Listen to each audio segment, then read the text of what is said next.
The first thing Daniel noticed wasn't the papers in her hand. It wasn't the tight line of her mouth or the familiar sadness in her eyes. It was her belly. 7 months. There was no mistaking it.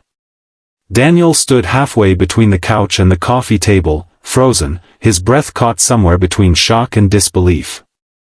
The divorce papers lay untouched in Sarah's hands as silence filled the small living room, the same room where they once danced barefoot at midnight, laughing over burned pasta and cheap wine. "I didn't know," he said finally, his voice barely louder than a whisper. Sarah nodded, eyes fixed on the window. "I wasn't planning to tell you today. I just wanted this over." The words hit harder than any argument they'd ever had. 3 months earlier, Sarah had moved out. Not because they stopped loving each other, but because life had worn them down quietly, missed conversations, unspoken disappointments, grief they never learned how to share. The miscarriage 2 years ago had changed something between them. They stopped dreaming out loud. They stopped asking how the other was really doing. Daniel assumed she'd moved on. He was wrong. "I found out after I left," Sarah continued, her hand resting protectively on her stomach. "I thought, maybe it was better this way. Clean. No confusion."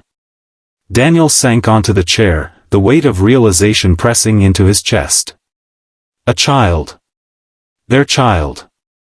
You were going to raise the baby alone?" he asked. Sarah's voice cracked. "I didn't want to trap you. Or reopen wounds that never healed." For a moment, anger threatened to rise, but it dissolved just as quickly into something softer, heavier. "Regret. You didn't trap me," Daniel said. "You protected me.